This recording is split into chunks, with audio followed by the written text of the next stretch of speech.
píše se 17. července.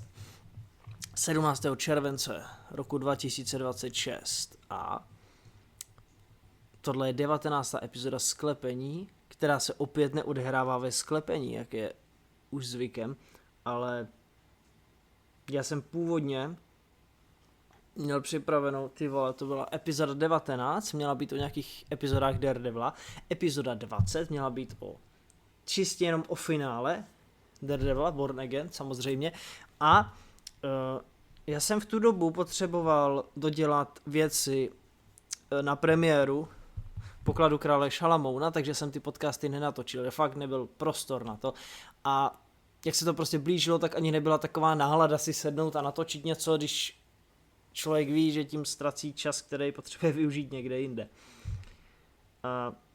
Já se na to podívám, co to mělo být. Pak se kouknu na komentáře, jo, ale podívám se tady na to, jo, abyste viděli, o co přichází. ASMR jenom. Au. Wow. Sklepení 18, počkej, 19. Born Again. Já jsem tam rozebíral epizodu 5, 6, 7 a 8. Ale jako tady mám fakt docela hustě popsaný 4 stránky. Jako je škoda, že jsem to nenahrál, na druhou stranu už je pozdě a já už si to nepamatuju tolik jako do detailů a většinou kvůli té epizodě toho podcastu jsem si vždycky rewatchnul epizodu ještě jednou. Tak dělat nebudu. Bych musel jako, kolik 4 epizody vidět a to fakt se mi nechce. Jako ne, že byla ta série špatná, ona byla dobrá, byla super, místy mě bavila, místy mě velmi bavila, místy mě přišla velice stupidní, myslím, že to byla epizoda 6, nebo víš co, já se na to podívám se na poznámky, něco k tomu řeknu, jo. Přečtu vždycky tu poznámku, zkusím si vzpomenout, o co jde a pak se zkusím vyjádřit. Daredevil Born Again, série 2, epizoda 5. V úvodu pláž, kterou zmiňovali pár epizod zpátky. Jo, epizoda 5 to je ta flashbacková, že jo, jak Vanessa je na sále, jestli se nepletu. Protože my jsme to s Getchim rozebírali v minulý epizodě, ale nerozebírali jsme to tak do detailu, jak jsem doufal, protože on to jako zhrnul hrozně rychle a mám v plánu udělat podcast ještě s jedním hostem, se kterým doufám to, jakože ne tuhle epizodu konkrétní, ale jakože věci rozeberem víc do detailu, protože Getchi je spíš takové jako, jakože to bere, jak se to říká, stručně, rychle.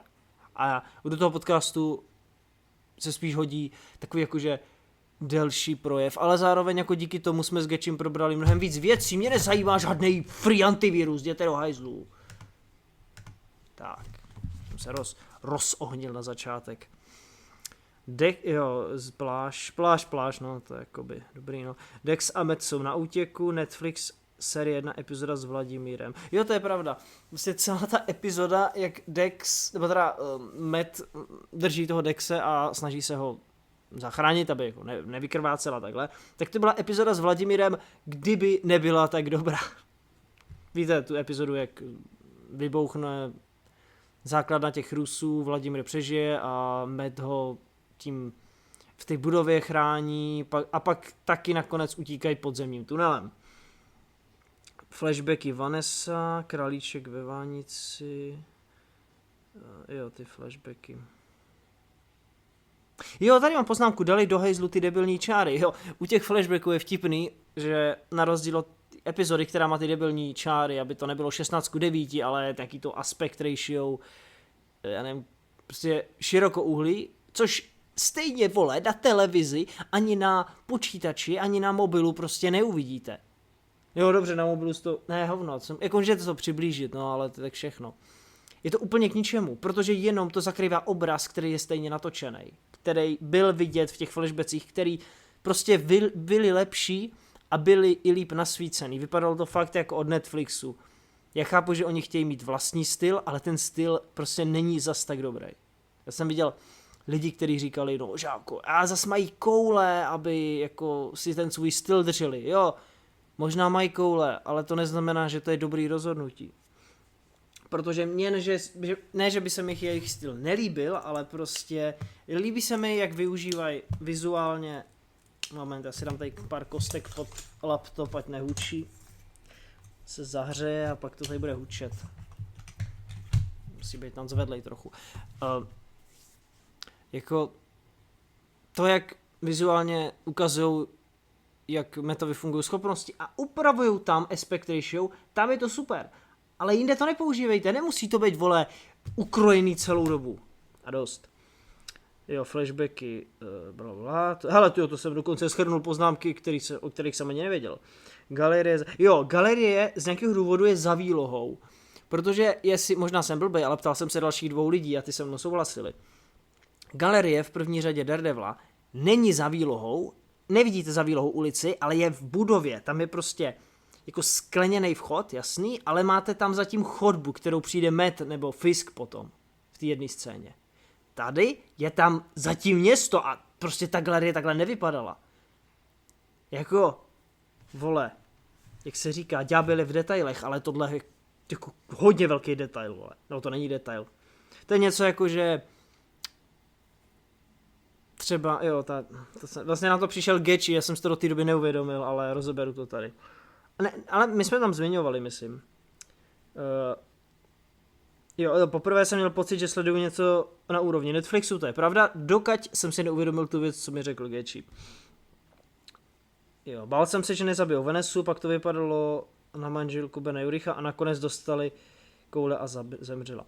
Jo, protože já jsem se buď to bál, že ona přežije, což by bylo trapný, anebo by bylo dobrý, kdyby to bylo jak manželka Bena Uricha, že bude mít toho Alzheimera a bude furt zapomínat. A jakmile se toho Fiska zeptala podruhý na něco, tak jsem si řekl, yes, to bude jako Benova manželka, ty hajzle. Ale nebylo tak, vypadalo to chvilku a pak umřela. A pak si lidi dělali srandu, jestli ji nezabil Fisk, jestli neměla náhodou celou dobu alergii na ananas, což by bylo velice vtipné. Mimochodem včera jsem, kde to bylo, v Semilech měl na vejletě ananasový džus a byl velice dobrý. Nebo džus, limonádu, jak se tomu říká? Nebo ne, no prostě, nevím, něco jak malinovka nebo citronáda, ale s ananasem prostě, nebo s ananasu a bylo to dobrý. A na rozdíl od Vanessy jsem přežil, takže asi nemám alergii. Ale když si dám ananas, tak mi trne jazyk, jako, ale to prý má hodně lidí, takže asi v pohodě. Ananas si dám tak jednou za 3 roky, jako, takže mi to vůbec nevadí. Na pice, jako, pojďme na to. Já nechápu, proč lidi řeší, jako, že mají problém s ananasem na pice, mně to přijde úplně v pohodě, protože dáváte tam doslova, vole, papriky, vole, další nesmysly, proč by tam nemohl jít ananas, vole. Jediný dobře, co je třeba, jakože ta vlhkost toho, vole. Jako za mě to je super v tom, když máte slanou pizzu, prostě normálně s těma klasickýma aiminkou, ona ta aiminka vzdychá, že už ji nebaví mě poslouchat. S tu slanou pizzu a dáte tam prostě ten sladký ananas a mám takový dobrý kontrast a chutná to dobře, jo. Nebo takhle, já jsem nikdy nepochopil ten beef, jako proč se ty lidi hádají, pak jsem ochutnal, ani jsem neviděl, že prostě to je nějaký Hawaii, prostě jsem ochutnal pizzu a říkám, to je dobrý, to je ananas, to je dobrý.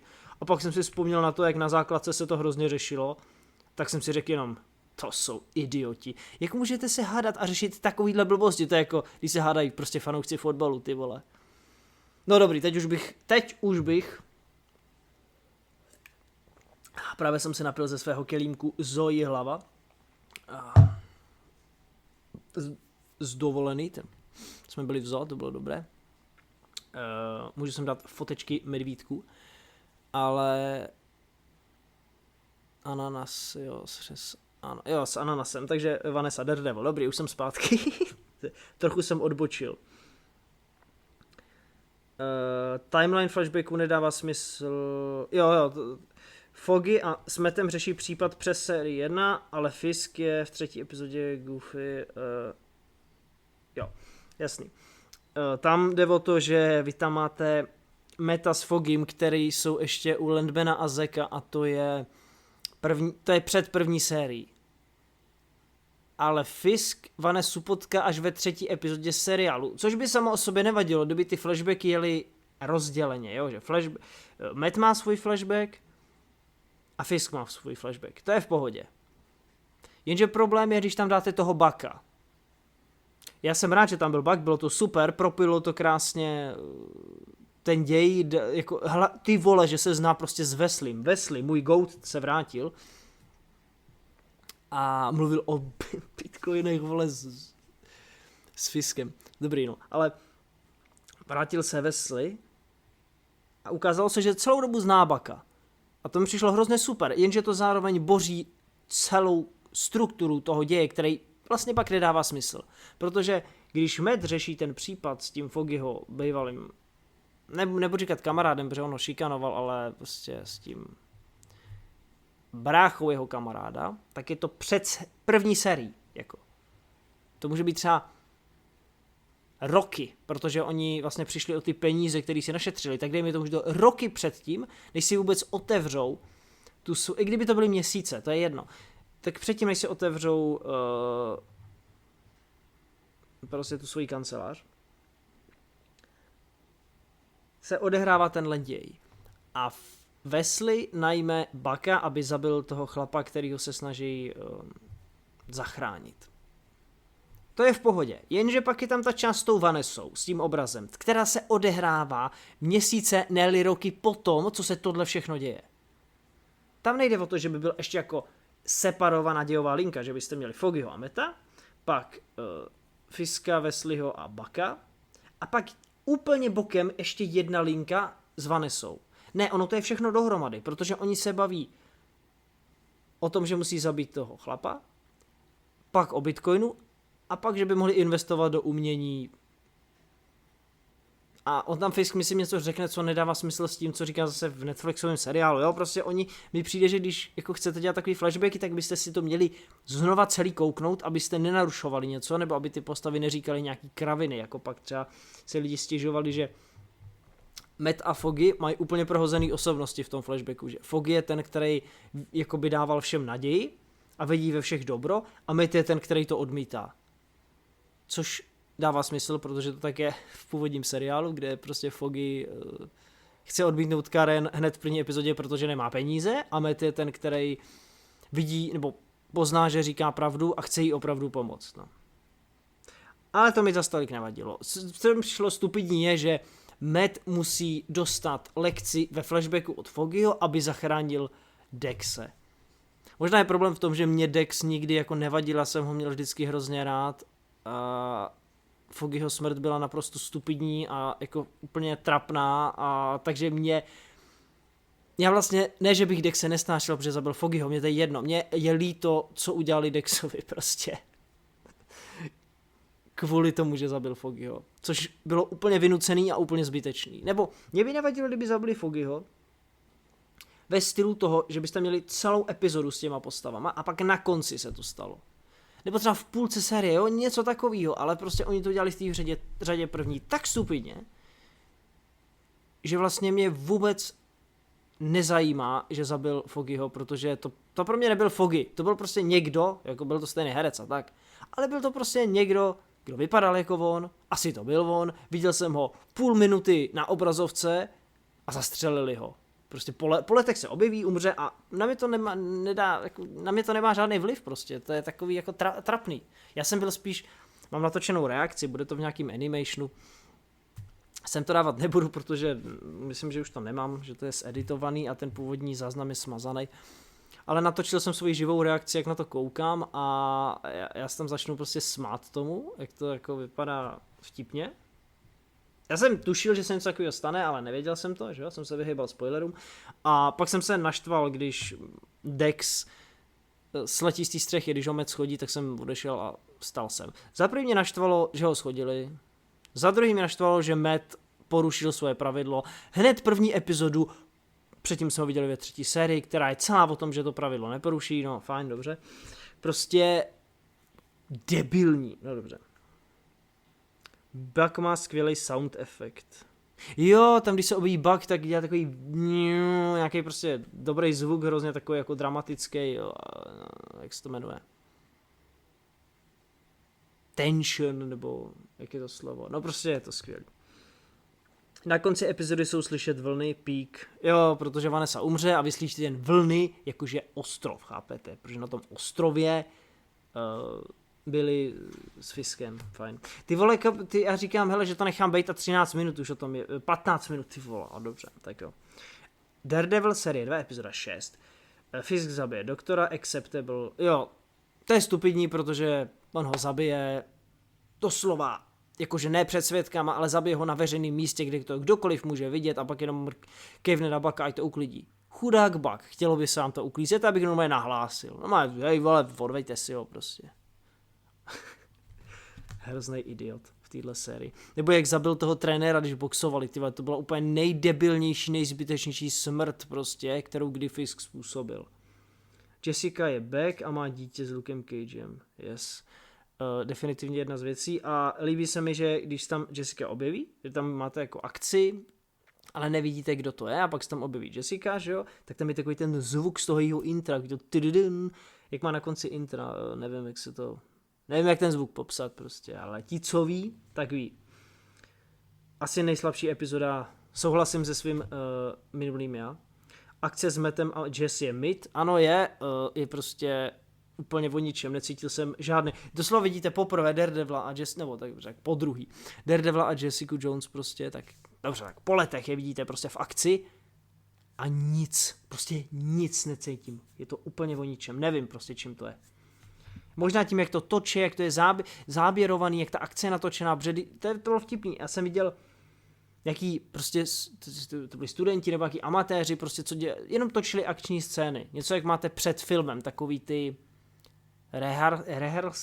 rehearsals, nebo jak se tomu říká, jak prostě zkoušej ten souboj na nečisto, tak takovýhle video, myslím, na Instagramu jsem viděl a ta choreografie a všechno bylo mnohem líp natočený, než cokoliv, co bylo v Born Again. Vypadalo to mnohem víc jako původní Netflixový seriál prostě. A to nebylo jakože Daredevil, to byl prostě jen parta, já nevím, to byla myslím nějaká ženská, co jsem prostě prala s nějakýma chlapama, ale bylo to tak krásně natočený a ozvučený, že to prostě vypadalo líp než cokoliv, líp než ta wannabe one take scéna z epizody 2 nebo 3, kde s tím s šermířem zachránějí ty lidi, já nevím, ty vole, už to nepamatuju. Heather a Buck choke, WTF, jo, tam ta Heather začne škrtit Bucka, co to je kurva za scénu, to asi přeskočím rovnou. Daniel s Bibi jsou nejlepší část epizody, souhlasím, už si nepamatuju, co tam dělali, ale bude to asi nejlepší, protože ty mě bavili celou sérii. Daniel má Epstein mikinu. OK. Je to pravda, no. Daniel má v skutku v jeden moment. Já jsem si dával jsem to i na storíčko, ale ono to logo je jiný, je to asi jiná značka, ale má ty písmena úplně ve stejném stylu a ve stejném tvaru, že to vypadá jak ta mikina, co má Epstein z té dneska už ikonický fotky, jak tam stojí, jak krypila, usmívá se, jak největší peďák, ty vole, no to je jedno. Daniel má smrt strážníka, kterého vyslýchala Karen s Mattem. Jo, tam prostě Paul chytne toho strážníka, který ho vyslýchali Karen s Mattem, který, to jsem teď zopakoval, to jsem přečet. Paul ho prostě chytí a jen ho zastřelí, to je všechno. Jak jsem přesně říkal, u té epizody, kde ho vyslýchali, pokud to nikam nepovede, ten výslech je úplně zbytečný. Nikam to nevedlo, měl jsem pravdu. Paul je, mám tady poznámku. Paul je píča a oba se má... Jo, Paul je píča a Cole se má asi probrat. Cole je ten, co zastřelil Hectora Ayalu. A Paul je píča. OK, tak jo. Matthew Lillard je zase pík, ale málo. Podtržený. Jo, protože on v celé sérii je ty vole asi minutu. To je prostě, vole, proč vůbec obsazujete takovýhle herce, když mu nedáte ani prostor? Daredevil Fisk fight je random bez významu, pak tam máte ten jakože úplně epický souboj, jak Daredevil jde za Fiskem, úplně náhodně mu řekne, já opustím město, ty opustíš město. Proč, vole? Tam v té epizodě, v celé sérii není jakýkoliv důvod, proč by za ním šel a tohle říkal, je to úplně zbytečný, jen se poperou a tím to hasne. A Daredevil odejde. Ten souboj je jako jo, je dobrý, ale zase necítím žádný emoce, přijde mi to úplně o ničem. A za třetí, ten souboj existuje jenom z jediného prostého důvodu, protože na konci v poslední epizodě nemají svůj poslední souboj. Ten poslední souboj je tohle, to mělo jako sloužit, to existuje doslova jen z toho důvodu, aby tam byl fight mezi Fiskem a Mattem, to je vlastně jediný souboj, který mají v obou sériích. Je v pohodě, ale prostě ničem. Matt nabídne, aby... Jo, to jsem říkal. Líbilo se mi, jak se Matt vyhýbá úderům. Yes, to je pravda. Zničení králíčka ve Vánici. Jako jo, ale prostě já nevím, když už ani ve druhé sérii už nemám žádný, mi přijde jako vztah s těma postavama, takže zničíte relikvii z původního seriálu, už mě tolik jako netrápí. To je podle mě stejný problém jako Ninjago, ty vole, jak se jmenuje ta blbost. Dragon's Rising, viděl jsem jen první řadu a bylo to hrozný. Ale to bylo přesně ono, jako nebylo to po letech, oni v podstatě jako udělali to hned po té 16. sérii, ale udělali tam timeskip, tu loru nevysvětlili, prostě hromadu postav dali pryč, bylo to úplně jako divný, prostě oni řekli, jo, já jsem tady, on je tady, nevysvětlili, co celou dobu dělali, proč jako se nespojili, já nevím, prostě úplná volovina a já nemám jakýkoliv důvod, aby mi záleželo na těch postavách a na tom, co se děje. Jo? Prostě, tak to je. Fisk praští do zdi a bolí ho ruka, jo, to jsme viděli ve 3. sérii, wow, velmi originální. A on přesně udělal takový to, bolí mě ruka. Ježišimarja. Matt ho vypne a odejde, všechno pro nic, jen spektákl. Přesně tak je. Už jsem říkal. Paul dostane Karen, cesta k asi nejlepší epizodě. Protože to je epizoda 7, která přišla po epizodě 6. Daredevil série 2, epizoda 7. V prvním frameu je vidět Avengers Tower. Wow, cože? Krásné záběry, vadí mi ten černé čáry. Jo, tam máte krásný záběry města, takový úplně cinematic. Matthew Lillard a Jessica, zmínění Luka Cage, je na misi, Jessica mu řekne, že má malý péro. Jo, to se tam myslím stalo. Wow. Super. Já to asi tohle nebudu k tomu nic říkat. Jessica a Matt, proč jsme zase na střeše? Jo, to mi přišlo docela vtipný, protože to máte ve filmech a si většinou ty hrdinové se scházejí na střeše i v komiksech, že jo, tak tam prostě je ten vtip, že proč jsme zase na střeše, to bylo humorné, to jsem se jakože pozasmál. Matt a Dex, Matt ho pošle plnit morální misi za tou guvernérkou, to bylo fajn. Dex je hot, napsáno velkým písmem se 3 O, protože Dex je tam nahoře bez a vypadá velice dobře, tak bych to asi ukončil. Brett Mahoney je zpátky s shit dubbingem, bohužel je tomu tak. Já jsem čekal, že že mu nedají ten jeho klasický dubbing z Netflixu, ale byl tak špatný, že jsem mu nerozuměl ani slovo. Připomínal mi to dubbing Mikea v Breaking Bad, nebo co jsme nebo Better Call Saul. Vím, že jsme jednu epizodu chtěli s Tomasem zkusit anglicky, teda česky s dubbingem a tím, že jsem Mikeovi nerozuměl ani slovo, tak jsme to zase přepli do angličtiny. Tak Brett mi ho hodně připomínal. Soud je dost super, asi jo, už to nepamatuju. Daniel udělá dobrou věc, útěk od soudu, Matt je postřelen a to je stříženo dosti bídně. Jo, tam máte scénu, kde Matt tam jede auto a střílí po Mattovi. On hodí slepeckou hůl, doslova, měli jste to někdy v ruce? Jo, to je prostě nic, to je prostě neváží nic. On tím, on to hodí a propíchne, prostřelí to ty vole sklo auta čelní a ty policajti narazej. Všichni jsou omráčený, jo, nikdo z nich nevstane. Ale ono to je střížený tak blbě, protože on leží na zemi, hodí tu hůl, auto nabourá, cut a Matt už je na nohou a kulhá pryč. Je prostě, já nevím, to je tak debilně střížený, já nevím, tam stačí prostě debilní vole záběr, jak on se zvedá a působilo by to líp, to, já nevím, to tak vole sere tohle, pardon.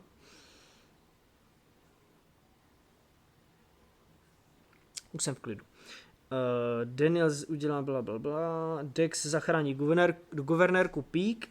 Danielova smrt je smutná, ale postaví se Buckovi a ten má problém ho zabít. Yes. To bylo super, jako ta poslední scéna, to byla bomba. Já jsem teda čekal, že Daniel umře, ale byla tam chvíle, kdy jsem si řekl, možná ten Buck jako to si řekne, že ne, ale zastřelil ho. Což mě mrzelo, ale zároveň jsem si hrozně, možná to je kvůli tomu, že jsem si užíval jejich přátelství, jo? Že prostě Buck a Daniel byli super, no. Ale tak, co se dá dělat. Karen a Heather Ragebait. Jo, to byla ta scéna, jak jí Heather fackovala. tady mám poznámku, že někde jsem slyšel, že to je nejlepší homoerotická scéna v MCU. Asi jo, otazník mám napsáno. Je vidět, jaká je Heather Peach. Okay. No, či co tohle. Počítač mi psal něco o nějakém výpadku, takže doufám, že to nahrává, protože by bylo škoda, aby mi to smazalo půl hodiny záznamu, který jsem ani nechtěl nahrávat, jo? Že byste přišli vlastně double o to, jo? Double, protože měla být extra epizoda kvůli tomu a ještě další, jakoby jednou tolik, protože jsem to fakt nahrál. Ale jo, to byla dobrá scéna. Já nechápu, jak ona prostě jen fackovala, ale Karen pak měla úplně monokl a roztržený rét, jakože to bylo over the top úplně. Ale možná to, že bude super padouch, tak bude mít prostě super schopnosti, tyjo. Už je má asi, očividně. Jo, to měl být konec epizody vlastně tohleto. Jsem to schrnul docela rychle. No a teď poslední epizoda série 2, epizoda 8. Opening s Karen a Mattem, jdou do jejich restaurace, daydreaming u soudu. Jo, ale tak oni už to teasovali v jiné epizodě předtím. Je tam ta mexická s těma papričkama na stropě. A je úplně jiná než v Netflixu. Možná to je tím, že se děje u jiného stolu, ale prostě, nevím, mně přijde, že oni chtějí dávat tyhle ty věci, něco jako bar u Josie, ale nějak zapomenou, že ten bar je úplně na druhé straně místnosti, jo, prostě, vole. Jess léčí Meta, její zapojení v této sérii je lepší než Frank v první. Je to tak, no. Když stará jsme se shodli, nebo že neschodli, jak jsem to řekl? Já říkám blbosti. Tada si myslí, jako, že tam byla random, což souhlasím, ale zároveň mi přijde, že tam byla víc užitečná než Punisher, který jenom říkal Mete, měl by zabíjet, ale je to lepší, tvoje polovičatý řešení jsou k ničemu, oni se zase vrátí, prostě. Tak no. Buck jde za Fiskem a oznámí mu, co se stalo. Ticho a Fisk za... Cože? Buck jde za Fiskem a oznámí mu, co se stalo. Ticho a Fisk začne japovat o sobě a Daniela ani nezmíní znechucení na Buckově tváři. Jo, to mi přišlo, že Fisk se ptá, co je s Danielem, Buck mu to řekne, že ho jako zabil a Fisk nic, bez reakce a začne mluvit o sobě. Jo, teď vidím, jak je jakože ty, jak se to jmenuje, překážky toho být nějakým jako vůdcem a takhle a Buck prostě se tváří jakože to, takže moje líto, že prostě ty vole, teď jsem musel zabít svého kamaráda a ty nic, vole, to je jedno, ty hajzle plešatej, no nic. Tak, soud, v závorce pík a tady mám hrozně moc poznámek, ty vole. Heather se poprvé v této sérii setká s Mattem, což je docela vtipný v poslední epizodě, ale je to tam. Svědek Fisk, dramatický příchod, je tomu tak. When I was a boy, jak on to mluví ten exot? When I was a boy. Tam prostě musí říct svou větu. Když jsem byl chlapcem, když jsem byl ještě malý chlapec. Ten dub je hrozný. Pak se ani zvyknete, v první řadě byl horší teda. No. Kéž by se vrátil Bohdan Tuma. Místo toho dáte speciálu, vole, s Punisherem, aby tam řekl 3 věty. Vole, idioti. Falešný bullseye, je tomu tak. Celý soud je pík, v závorce tension jak píča. Proč musím do poznámek psát furt prostý slova? Já nemluvím prostě. Odhalení je pík, ano, je to tak. Je to... Tento soud nemá... Co to je? Právo ani mandát rozhodovat. Já jsem Daredevil. A tak, jo, to bylo skvělý. Guvernér... Já jsem jako čekal, že to stane, ale tam bylo takový to tension, že vy asi víte, kam to směřuje, ale ne, neodhalí to, on prostě vytáhne nějakou jinou kartu, neodhalí to a teď se bojíte, jestli ho Fisk neodhalí, nebo to. A teď tam vidíte, jak prostě Matt řekne, no a je s námi v této místnosti a už vidíte na Fiskově tváři, jak řekne, jste blázen. A v tu chvíli je jasný, že Matt prostě to řekne. A bylo to super. Oni to totiž teasovali v epizodu předtím, když Brett Mahoney pustí tu Karen z cely, aby se potkala s Mattem a Matt řekne něco jako, že půjdeme na to jinou cestou a Karen řekne, ne, tohle nemůžem. A ono to vypadá jako, že Matt prostě to pochopíte, že protože ono v té epizodě přijde k soudu, nebo v té další. Ne, v té minulý vlastně. Takže si řeknete, jo, aha, tak on asi nechtěla, aby vyšel takhle ze stínu. No ale to je vlastně myšleno tak, že se odhalí. Guvernérka navrhne Fiskovi rezignaci.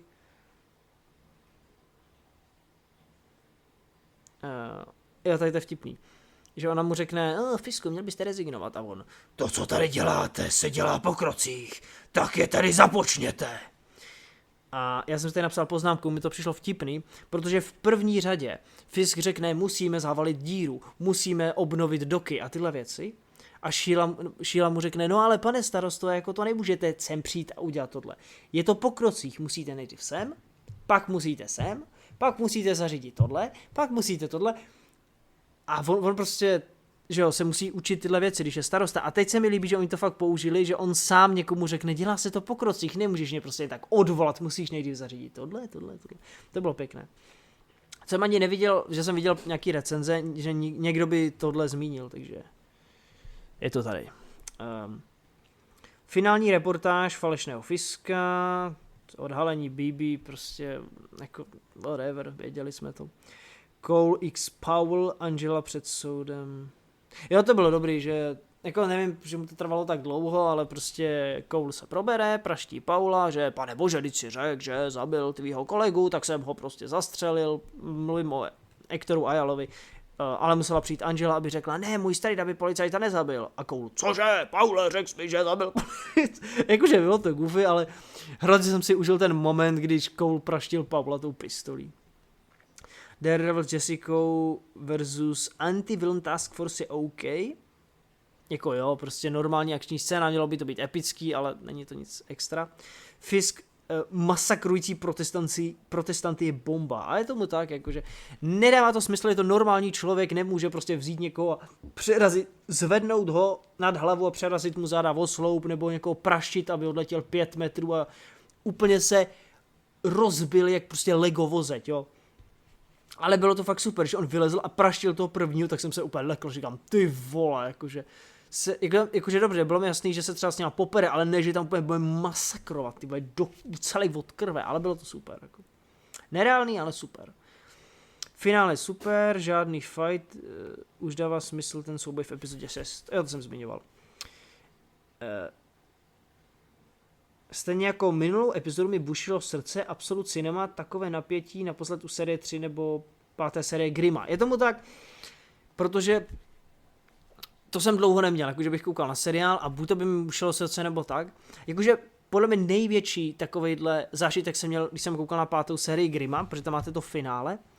A fakt si pamatuju, že my jsme s Tomasem koukali, jsme ještě televizi v pokoji, a na Prima Cool to dávali, že jo, tehdy, tak jsme každý ten týden v pondělí museli stihnout tu epizodu. A teď jsme koukali, že jo, a si pamatuju to finále toho Grima, jsem fakt ležel a přistíhl jsem se chvíli, že se mi úplně klepou ruce, jak jsem byl úplně nervózní z toho, jak to dopadne, tyjo. To se mi snad nikdy nestalo, jenom u tohohle, ty vole, jak jsem byl jako napjatý.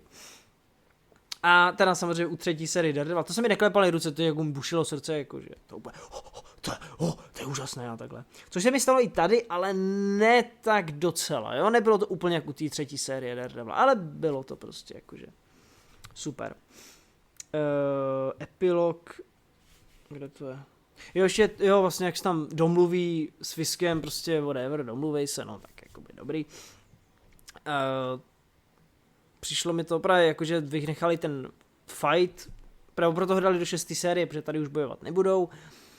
Ale líbilo se mi ta část, jak prostě Matt a Jessica zastaví ty protestanty a oni se tam jako promluví spolu. Jako jo, bylo to pěkný, ale zároveň je to zločinec, vole. Jak jakože z vězení se dostane, tak mu dáme svobodu a pošleme ho na jeho ostrov, vole. Co to je za blbost, mi řekni.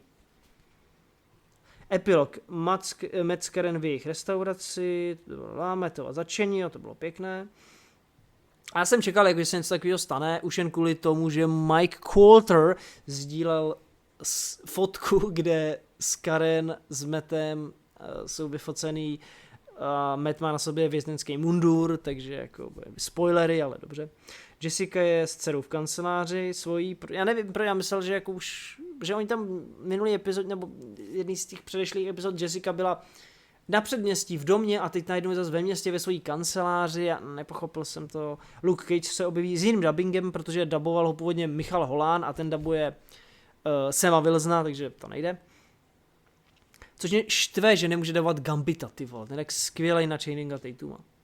BB dostane Benovu kancelář plus Mitchell Ellison se vrátil, přesně tak, je prostě peak charakter, bohužel ako sa to volá, nemá svůj dubbing.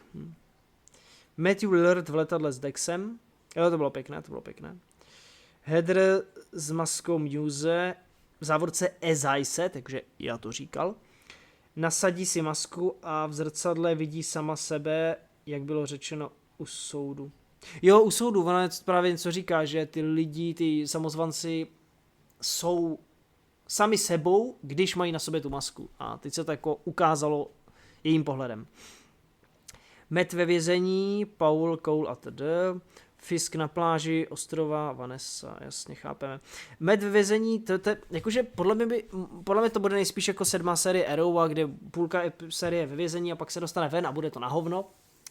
Ale vzhledem k tomu, kolik jako líků a fotek z natáčení už je, tam bude takových postav, že nevím, jak to chtějí dát dohromady do 8 epizod. Fakt, kdyby to dali těch 13, nebo klidně tuhle sérii třetí, ať tam táhnou na 20, protože tam je takových postav, že to prostě bude na hovno a nebude to dávat smysl. No to je všechno. To je všechno k Daredevilovi, jo?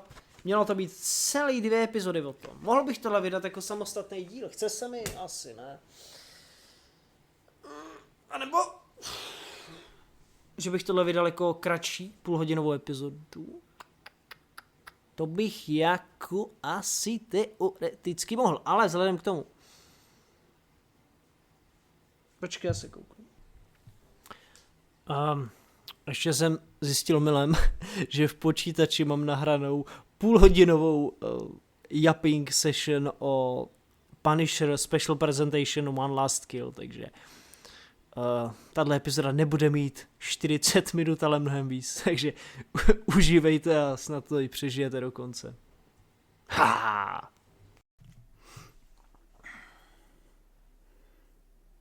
Punisher, jak to pojmenovali? Poslední, jak se to naučí, já se nám tady nahlas možná trochu. Poslední zúčtování, nebo kolik filmů už Češi přeložili jako poslední zúčtování? To už fakt jako není možný. Protože u toho Mission Impossible to dávalo smysl, jo? Ale jako One Last Kill, ani název One Last Kill nedává smysl v kontextu toho, to ani není film vlastně, to je, já myslel, že to bude být třeba aspoň tu hodinu nebo hodinu 20 a ono to má 48 minut i s titulkama. To je kratší než epizoda Daredevila, nebo no, jako celkově kratší než epizoda jakýkoliv jako seriálu jejich na Disney+. Ale porovnával jsem to s tím Daredevilem, protože tam některé epizody byly trochu kratší, mám pocit. Jako ne kratší než ten Punisher speciál, jo. Tyhle, to bylo velmi speciální. To jako, ty vole. Včera jsem na to koukal. Říkám, tak pustím s tou oběda, tyjo, jako ne, že bych se na to jak extra těšil, ale mohlo by to být dobrý. No. Vím, jak Tadas dával na storíčko fotku z toho a napsal k tomu, že ten oblek v traileru je úplně stejný jako u Madame Web, kde jako pro kontext Madame Web měla v traileru několik záběrů na tom, že ona je v kostýmu, že všechny ostatní ty Spider ženský jsou v kostýmu. No a pak ve filmu tam bylo tohle třeba na 5 vteřin. Jako úplně všechno, co bylo v traileru, to bylo úplně všechno, co bylo ve filmu. Tam nic víc nebylo. No a něco takového udělali přesně s tím Punisherem, protože veškerý záběry, kde má na sobě oblek, tak ty dali do toho traileru a jako nevím. Víš co, tam je problém, že ten film vlastně nedává vůbec smysl. Já na to koukám a on prostě má nějaký svoje jako stavy nešťastný, má na zdi nějakou myšlenkovou mapu, nějakého schémata lidí, co loví. Nevím, jestli to jsou lidi, kteří souvisejí s tou záporačkou z tohohle filmu, protože jsem si toho nestihl jako všimnout, nebo to byli prostě lidi, který zrovna lovil. Jo. On jako tam prostě dělá z chyby a z nějakého důvodu má na té hrazdě ostnatý dráty, jestli se nepletu, jakože dobrý, no. Chápu, je hrozně drsnej. Pak do sebe hodí chlast a nějaký prášky, nevím od kdy tohle začal jako dělat. Vím, že v Born Again chlastal z nějakého důvodu, nevím proč. No to se je zarostlej klasicky, že jo. Což je vtipný, protože tohle se odehrává po první řadě Born Again, kde on utekl z toho vězení, z Red Hooku a to je všechno, jo. Ty tam nevidíte, jak utíká, všechny vězně tam nechal, nikomu nepomohl, jako Mattovi nepomohl nic prostě a celou dobu je, jak se to jmenovalo, Malá Sicílie, v nějaký čtvrti, zavřenej v New Yorku a to je všechno. A teď si vemte, že tohle se dost možná odehrává už po druhé řadě Born Again, protože tam jsou jako zprávy v novinách, že on utekl a jsou tam fotky z Born Again. Je vtipný, že to jsou fotky, to nejsou fotky, to jsou jako screenshoty přímo z toho seriálu, jakože ho tam asi fotili ty, jak se to jmenuje, ty policajti, když je šel zmasakrovat na konci. Takže, a on je zarostlej.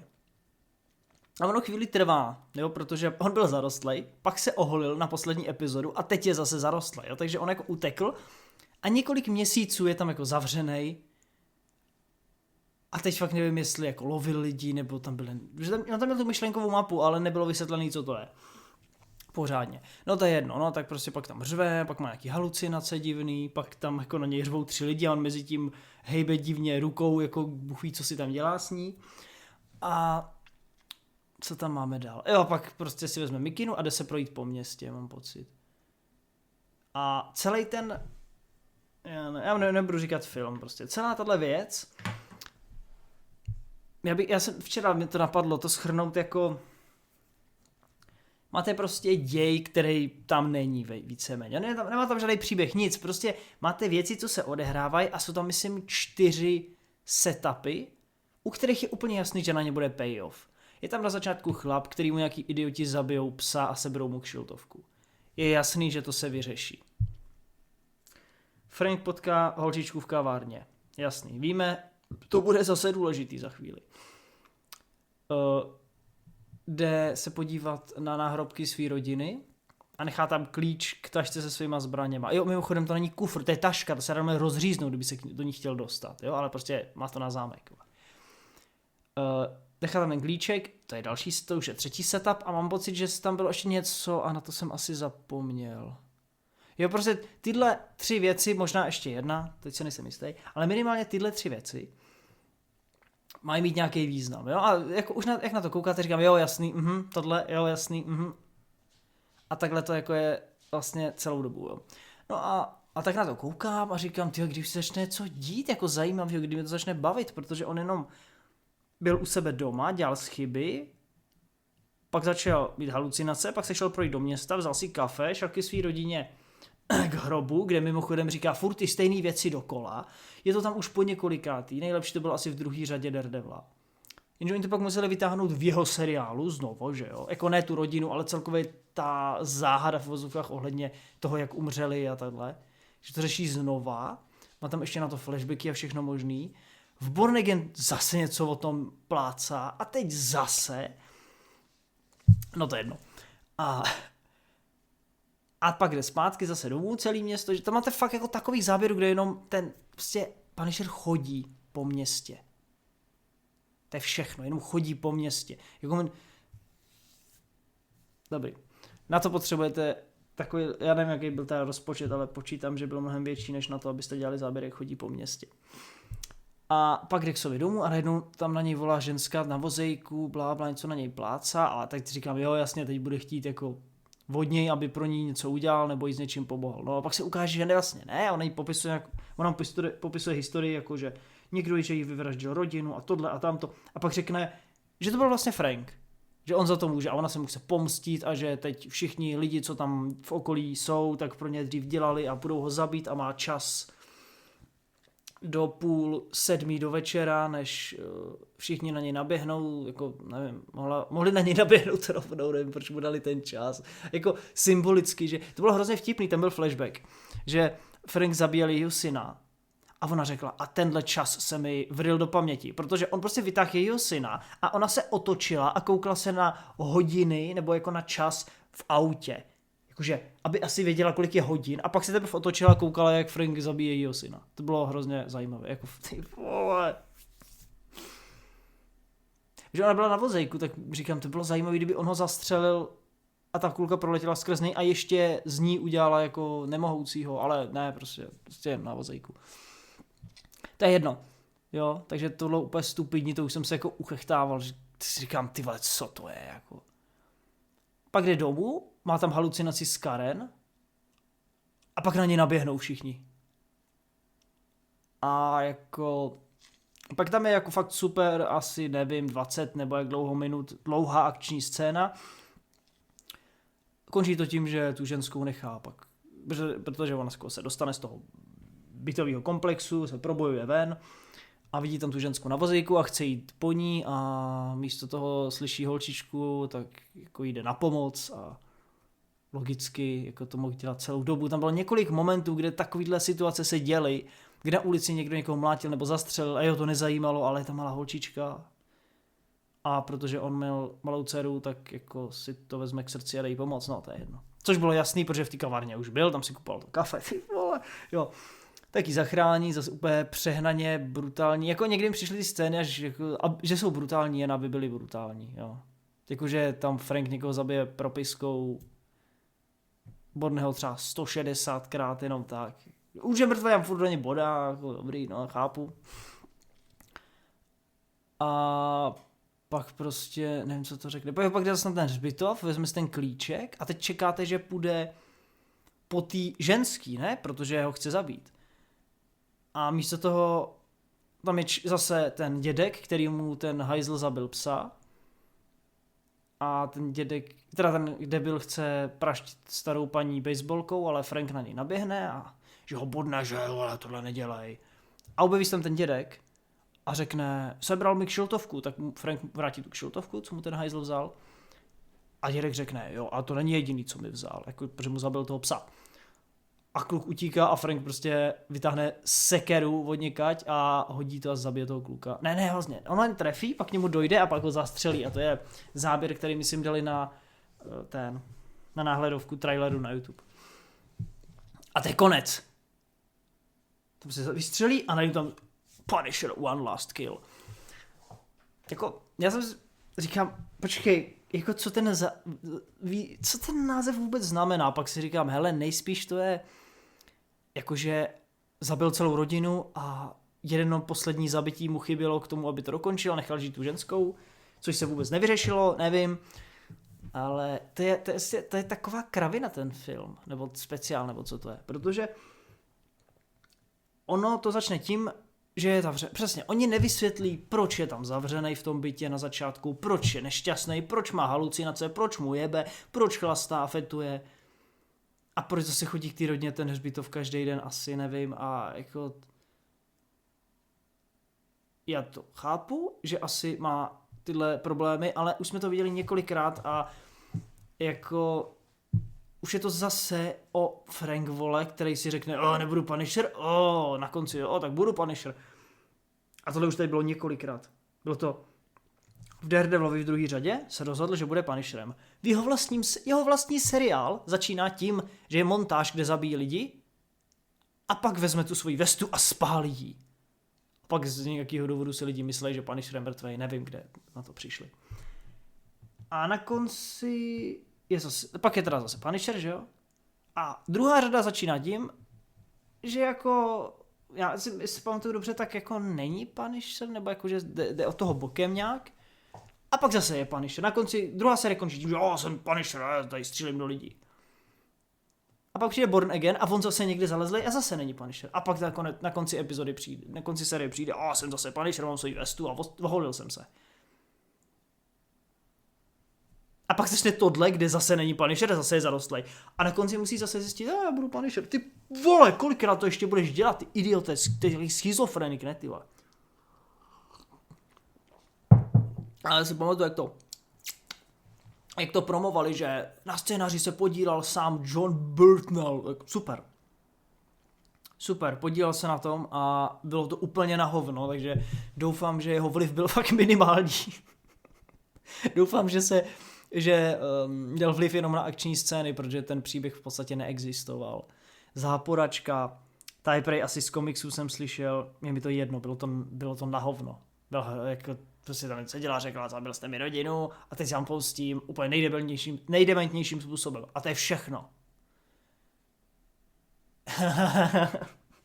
Ty vole. Já jsem na to koukal celou dobu. Vůbec jsem nechápal, co to jako má být. A na konci, když on zastřelí toho dementa, a najednou tam je logo a je to konec, tak si říkám, co? To je všechno? To je stejný, jak ten Punisher, když se baví s tou ženskou, jak prostě jde přes město, koupí kafe, jde k hrobům, kecá, jde zpátky, potká ženskou u svého bytu a koukám, cože, to už je v půlce a furt nic? Kamaráde, vole. Jako podle mě. Jo, ještě vrátili, nevím, jak se jmenuje ten jeho kámoš, ten Černoch z jeho seriálu, ten bez nohy, ten veterán. Měl nějaký ty skupinové terapie.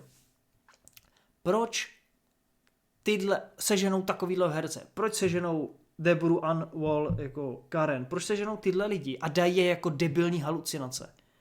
Proč neudělají ty, vole, jako, když už to, vole, hlavně nejlepší na tom je, že to má vlastně 40 minut, ani se tam neděje. Představte si, kdyby to trvalo 1,5 hodiny, to by bylo jako ještě víc chození po městě. A nic nedělání. Ale oni už seženou ty herce. Já se vsadím, že ten jeho parťák, ten bez nohy, ten Černok, že musel být jako fakt radost, že se mu ozvali po letech, aby si zase opakoval tu roli a oni mu dali halucinaci. Ty vole, jako já tohle fakt nechápu. Oni, podle mě by to mohlo fungovat mnohem líp, kdybyste ten příběh nezačal tím, že on je někde zalezlej, ale že on je normálně Punisher, vole, abyste tohle fakt jako neřešili, tyhle kraviny zase. A začalo to tím, že už po něm jdou, že je třeba u sebe v bytě a vy slyšíte, jak tam jak běhají za dveřma, jak se na něj chystají a začne to tou akcí, která tam byla.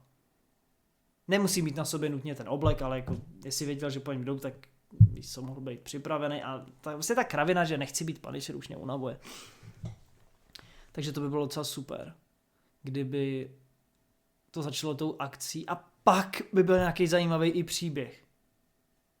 Klidně, aby tohle byla úvodní akce, pak byl nějaký příběh a pak na konci zas nějaká ta akce, kde dostane tu ženskou. Nebo dám dát úplně jinýho záporáka. Protože nejdřív, jak ona vyprávěla o tom, že někdo zabil rodinu, říkám, jo, to bude nějaký úplně komiksový třeba záporák, nějaký zajímavý, se kterým se Punisher utká. Ne, pak jako říkám, ty ale to je vlastně Punisher, tak třeba to bude zajímavý, no, jenže nebylo. To mi taky, jako, víš co, kdyby se, já nevím, spojil, když tam už byl ten jeho parťák. Bez té nohy. Proč to nemohli udělat přesně, jak jsem říkal, že to začne tou akcí, pak zavolá parťákovi, hele, potřebuju pomoc, OK, jdu, pak tam přijde Micro, vole, jak hraje, nevím, jak se mi ten herec, ale hraje Bena ve Fantastických 4 nový. Tak ten by tam mohl, nebo nemusel by tam být, prostě jenom třeba na telefonu, nebo chápeš, prostě když už děláš Punisher speciál a dáváš tam ty postavy, tak je jako můžeš nějak využít. A ne jako, že jsou halucinace a plácají úplný nesmysly. Bože můj. Jo, pak ten jeho oblek na konci, to je hrozný. Ty vole, to mě pobavilo. Oni dají do halucinace. Franka v tého klasické vestě ještě má na sobě ten kabát a vypadá úplně luxusně do jednoho záběru. A na konci si udělá novou vestu, kde má úplně jako jiný logo, který ani není moc hezký. Má úplně divně nějak vytažený, nevím, rukávy, vůbec mu to nesluší, pokud má nějaký rukavice na sobě a z nějakého důvodu si nevoholil ty vousy. Který bude mít voholený ve Spider-Manovi. Proč mu je nevoholil rovnou? Ty vole, to je taková kravina. Prostě, jako podle mě, jestli to chtěli udělat, počkej, já zavřu tady fouká.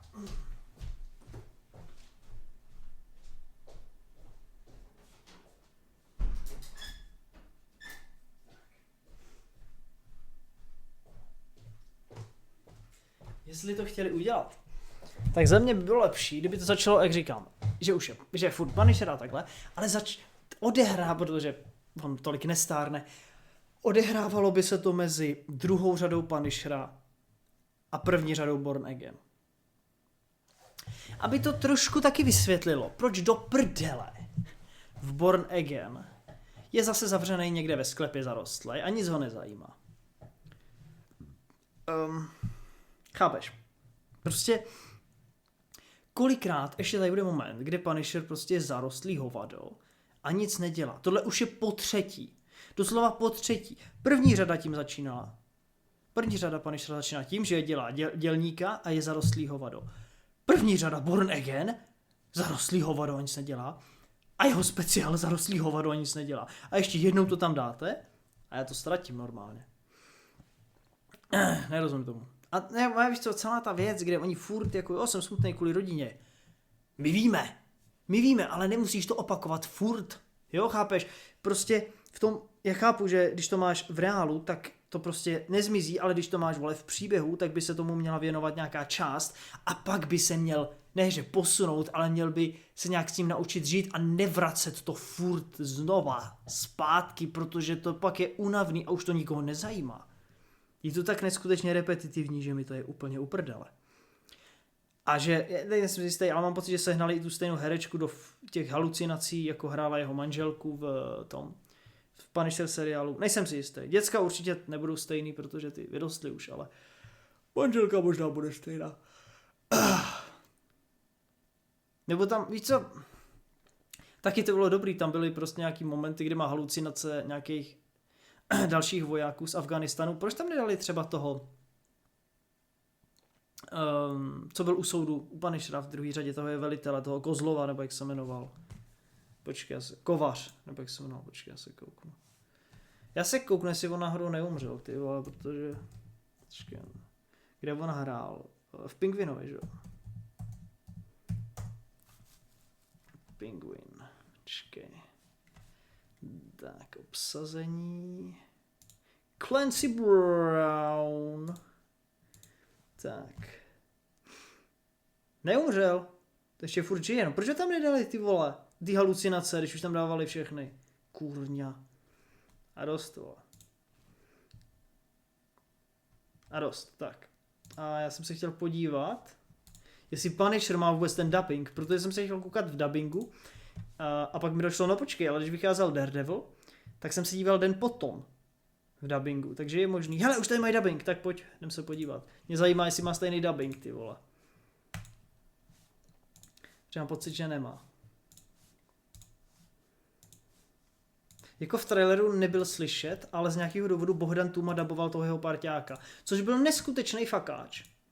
Všem lidem, který měli rádi dubbing na Netflixu. Jarko, to nefunguje zase myš, nemůžu kliknout. Protože Bohdan Tuma daboval Kingpina a v Born Again a v Hawkeyeovi ho přeobsadili za někoho jiného, i když Bohdan Tuma v té době nedaboval nikoho v Marvelu. I on sám řekl, že naposled to byl ten původní herec, co hrál Rhodeyho. A od té doby nic. Možná nějaký pidi role, kdo ví, ale neměl nic zásadního. Protože vy vezmete dabera, co dabuje Doktora Strange a vrátíte ho do role Bullseye, jako byl na Netflixu. Protože ty postavy se nejspíš nikdy nepotkají, takže to nevadí. Jo, jenže pak máte tenhle přesně moment, kdy Kingpin nikdy nepotká, vole, bývalýho herce Rhodeyho. A i tak Bohdan Tuma nikoho tam nedabuje, tak proč je tak těžký to udělat? A pak tam uděláte moment, že dvě velký záporný role dabuje stejný daber. Hned po sobě vyjde Born Again a ten stejný daber, co dabuje Kingpina, dabuje i v Kapitánovi Amerika toho Harrisona Forda, což znělo naprosto katastrofálně. Na toho Kingpina se dá zvyknout, ale tohle je peklo. Počkej, mám to posunout. Protože, víš co, vy Bohdana, či mě zajímá, jestli ten Bohdan Tuma tady fakt je, tyhle. The Punisher, poslední zúčtování. Počkej, já tady nám zvuk zapoj. Můžu ho zapnout? Ne, počkej. On to asi nebude stejně slyšet. To nevadí, já si to pustím tady.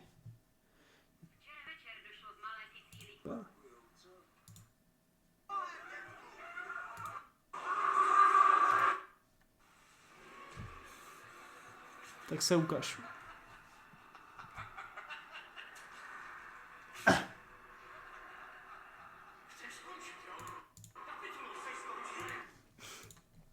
Já tam slyším, počkej, já si to pustím.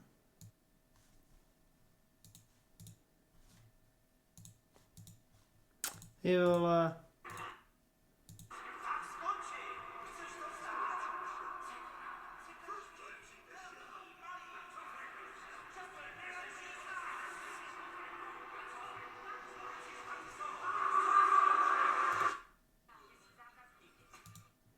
Tyhle.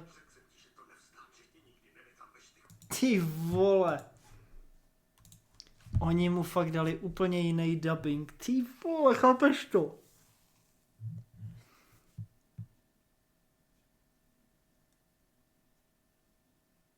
Ty vole. Já to nechápu z jednoho ohledu, protože oni do Daredevil, já jsem se divil, že tam vrátili toho Schwarze, který daboval Punishera původně.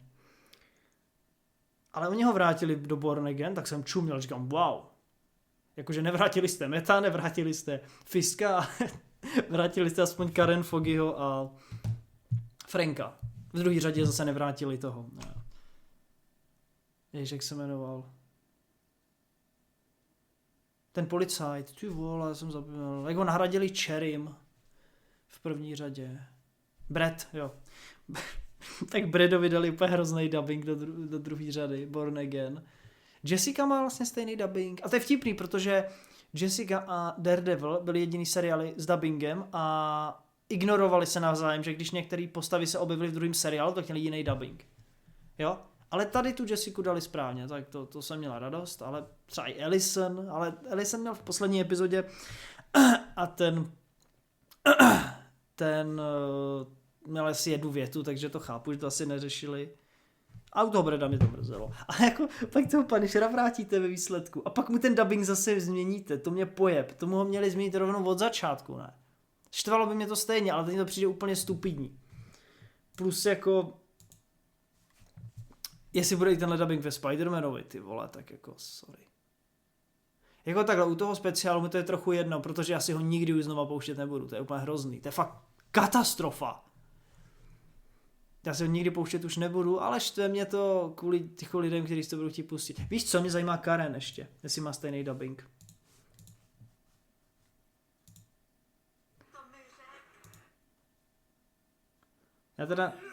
Já to je akce, takže to ne, vydrž. No jistě. Karen má stejný dubbing, to je zajímavý.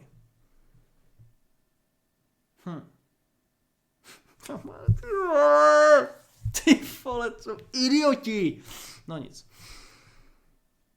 Protože já vím, že oni to posílají na schválení.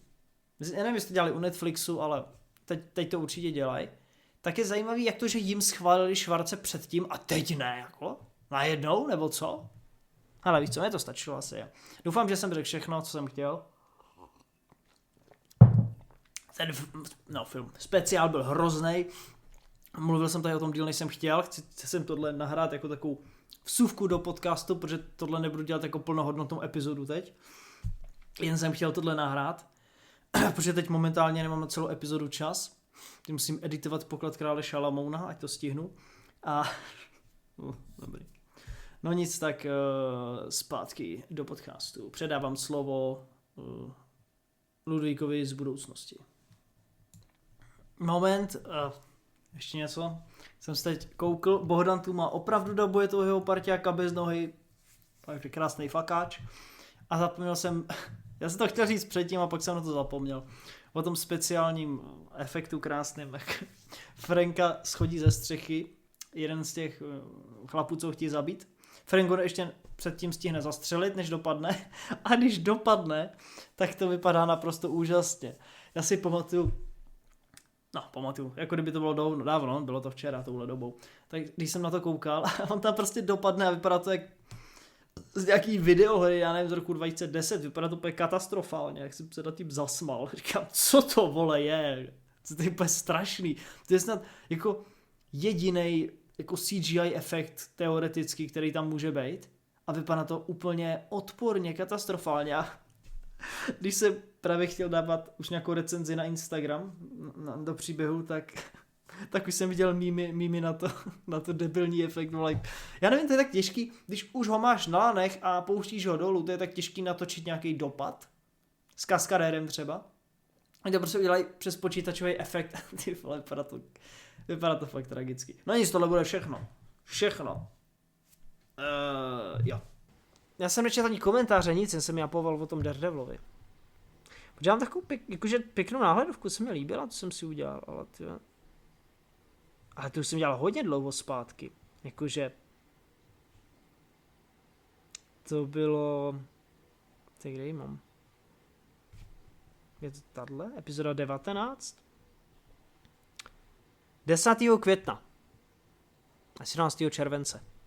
Epizoda 19. A to je pěkná náhledovka, tady prostě screen z toho, z té epizody, jak tam všichni stojí u toho soudu. A sklepení podcast o ničem, číslo 19. Takže bych tohle vydal samostatně? Že bych tady nečet ani ty komentáře. No počkej, když nebudu číst komentáře, tak se pod tímhle objeví komentáře. Jenže když teď nahraju další díl podcastu, tak tam nebudou ty komentáře. A bude to trochu chaotický. Takže já to nechám takhle asi. Tohle nechám to jako Daredevil epizodu. To bude v pohodě. Doufám. Poslední, co se týče Born Again, doufejme, jo. Fakt bylo to dlouhý, ale tohle bude kratší epizoda. A přečtu komentáře. Nebo ne? Jako bylo by možná fajn nechat to do toho samostatného toho. Tak já tady nebudu číst komentáře. Bude to tohle bude Daredevil epizoda. Nebude tady doporučení filmů, nic z těchto věcí, protože si to nechám do té další epizody, kterou budu točit hned potom. Takže děkuji, že jste to poslechli, tuhle bonusovou věc, kterou jsem neměl v plánu nahrát. Čekal jsem, že to stihnu tak za 15 minut, bohužel to trvá skoro 40. Tak se zase mějte a doufejme, že třetí řada seriálu Daredevil Born Again bude lepší než první dvě. Lepší než první bude 100%, protože horší to být nemůže. Lepší než druhá, to bych byl rád. Takže se mějte a zase někdy, já moudro jsem neřekl, moudro na závěr. Pokud něco plánujete natočit, jako třeba podcast a čekáte s tím velmi dlouho, je dost pravděpodobný, že pak se vám nebude chtít, nebo už to nebude relevantní, nebo a tedy, což jako je, dává smysl. Jako se mi to stalo právě teď. Mimochodem, těma poznámkama jsem dopsal svůj první sešit na poznámky k tomu sklepení, takže jako s Bohem, no.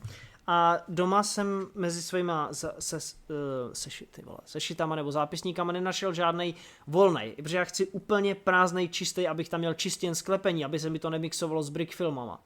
Protože kdybych měl rozepsaný brick film, tak tam najednou nemůžu psát poznámky k podcastu, že jo. Takže tak. Moudro na závěr, no, jak jsem řekl.